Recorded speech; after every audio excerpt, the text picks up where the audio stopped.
Sejam bem-vindos, meus irmãos, minhas irmãs. Eu sou o Padre Antônio Simone e nós vamos falar hoje, continuar falando hoje, sobre o sentido e a mensagem dos números na Bíblia. Hoje nós vamos falar sobre o número 10, que é um número importante, porque indica grande quantidade, como se fosse uma medida completa, né? As 10 pragas do Egito, né? Quer dizer, o castigo total, né? Para o faraó. É também a purificação total do faraó e dos egípcios, né? Com o 10. Os 10 mandamentos, a totalidade da lei, né? Os 10 chifres do Apocalipse 13:1 e capítulo 17 significam também essa totalidade do poder. É os 10 chifres, que são os reis vassalos de Roma, que se revoltam contra o poder e autoridade opressora do Império Romano.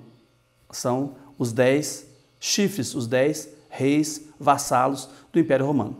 Então, o 10 e os seus múltiplos significam uma grande quantidade. É o 10, o 100 e o 1000. Por que o 1000 é mais? A gente vai ver. O 1000 é mais do que os outros, né? Porque é o 3 vezes 10, 10, 10. 10 vezes 10 vezes 10, 3 vezes, né? Então, é um número também de totalidade absoluta. O número 12, como o número 7, é um número importante também, que quer dizer totalidade, unidade do povo de Deus, Deus e o homem juntos, porque 3 é o símbolo de Deus e 4 é o símbolo do homem. Então 3 vezes 4, 12. Da mesma forma que 3 mais 4, 7, 3 vezes 4, 12. O 12 é um número de plenitude. É a totalidade do povo de Deus do Antigo Testamento, as 12 tribos de Israel.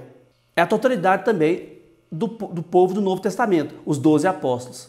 É claro que Jesus teve mais discípulos do que 12, teve muito mais, né? Mas os 12 significam a totalidade dos seguidores de Jesus.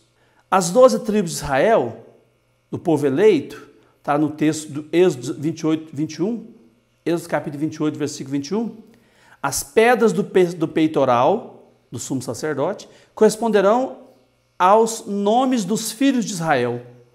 É o número 12, né? O número 12 também é um símbolo da situação ideal de Israel. Um Israel que foi restaurado depois do exílio da Babilônia. Então, aí vem também o número 12, né? Como fala Isaías. Não basta que sejas meu servo para restaurar as tribos de Jacó, reconduzir os fugitivos de Israel. Vou fazer de ti a luz das nações, para propagar minha salvação até os confins do mundo. Isaías 49, 6.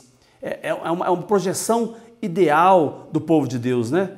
De todas as nações, né? Até os confins do mundo, quer dizer, todas as nações vão se tornar discípulas. Eu disse dos 12 apóstolos, né?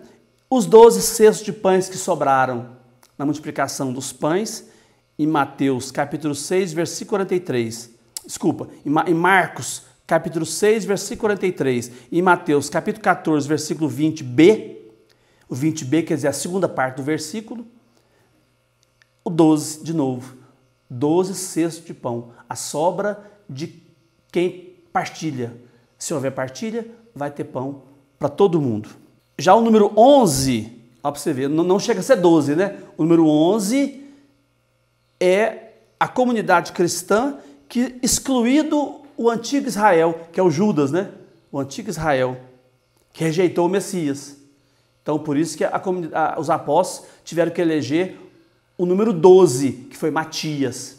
Então, o 11, como 6, né? Não chegou a ser 7. O 11, que não chegou a ser 12, tem que completar 12 para poder significar a totalidade da comunidade cristã. Esse é o número 12, que é um número importante, interessante também, né? A gente vai ver lá na frente os 144 mil, né? Que também deriva do 12. 12 vezes 12. A gente vai estudar depois. O número 14 é também um número interessante, porque as letras hebraicas correspondem a números.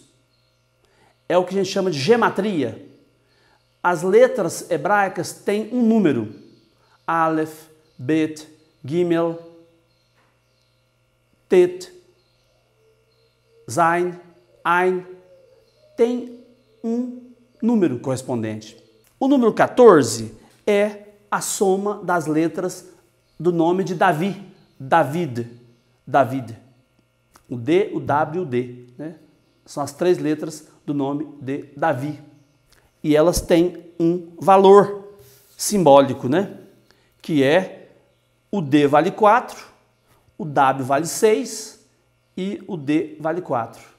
Isso transliterado para o português, né? Mas nas letras hebraicas, nas consoantes hebraicas. Então, David dá 14. O que significa então 14 para nós?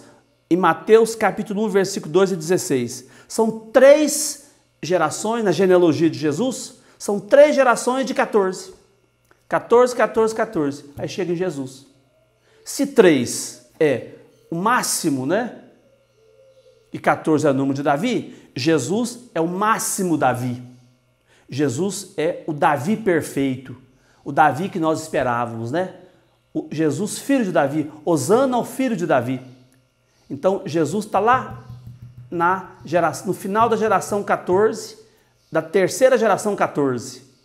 Então, tem 14 reis, depois mais 14 e mais 14. Jesus está lá no final, né? Da geração, da genealogia do Cristo. Então, Jesus é o novo e pleno Davi. Portanto, 3 vezes 14, né? 14 que aqui significa o nome de Davi. Já o número 18 também tem um significado interessante. O número 18 é 3 vezes 6.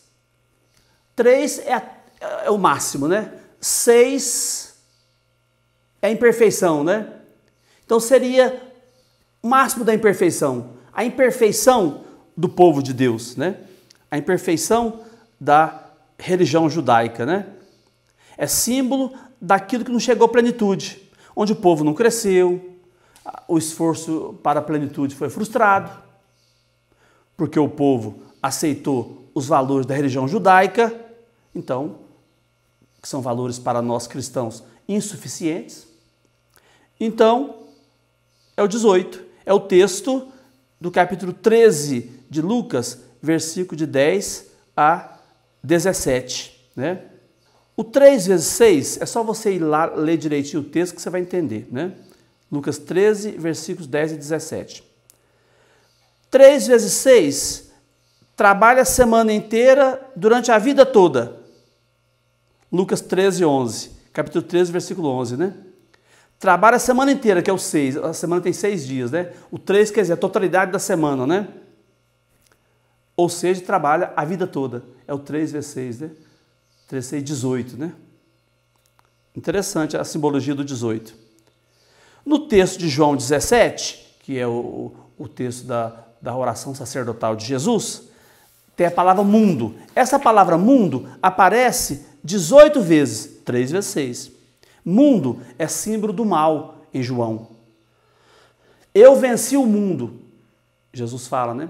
Eu venci o modo como as coisas estão organizadas neste mundo de injustiça, né? Isso aqui é mundo, né? Então, fim do mundo, nós vamos fazer um vídeo sobre isso. Fim do mundo não é que o mundo vai acabar. O fim do mundo é o fim do modo como as coisas estão organizadas. Porque a palavra mundo significa algo organizado, limpo, arrumado. O contrário é imundo. Imundo. Imundo é sujo, né? Imundo é o contrário de mundo, né? A gente sempre ouve essa palavra mundo, mas não sabe o que significa, né? Mundo quer dizer aquilo que está organizado dessa maneira. Jesus vence o mundo organizado em cima da injustiça. Por isso que ele fala que eu venci o mundo, né? Essa palavra aparece 18 vezes no Evangelho de João para simbolizar o mal. É o 18, né? Número 18. Vamos agora para o nosso quadro. Então nós colocamos no quadro aqui alguns textos sobre esses números. Os textos do número 10 do Apocalipse. Quando eu ponho um ponto e vírgula aqui, é sinal que esse texto ainda é do Apocalipse, né? É o capítulo 17. Sempre que está antes da vírgula é o capítulo, né? Depois da vírgula, versículo. Quando eu ponho um ponto, porque vai pular, né? Pula, é o 3, pula para o 9, pula para o 12. Depois do número 12, tem mais textos interessantes, né? Êxodo, Isaías, Marcos, Mateus. O B é a segunda parte do versículo 20. Depois do número 14, que já não tem tanta importância, né? Mas é mais esse texto de Mateus da genealogia de Jesus. E número 18, que é o texto 13, 10 e 17 da mulher encurvada, né? Há 18 anos estava encurvada, quer dizer, o povo estava cansado daquela mensagem de Jesus, da mensagem dos judeus. O jugo era pesado, a mulher estava encurvada. Jesus cura a mulher, né? Há 18 anos estava encurvada. É um modo simbólico de falar. A gente vai refletir sobre esse texto na hora que for ver o Evangelho de Lucas. A mulher de 18 anos encurvada, quer dizer, com o peso daquele tanto de preceitos que ela tinha que cumprir, 613 preceitos que o povo tinha que cumprir e não dava conta, né? O jugo de Jesus é mais suave, o jugo de Jesus é o amor, né? É mais fácil de levar. Então aqui é o número 18, no texto de Lucas e na oração sacerdotal do capítulo 17, em que a palavra mundo aparece 18 vezes, para dizer, é o símbolo do mal, o mundo, né? É uma coisa pesada, né? Uma coisa pesada. 3 vezes 6 quer dizer, é o máximo da imperfeição, podia dizer, né? 3 vezes 6, 18. É isso. Por hoje é só. Nós voltamos na próxima vez, no próximo vídeo, ainda refletindo sobre alguns números importantes dentro da Bíblia. Fique com Deus, um abraço para todos, até o próximo vídeo.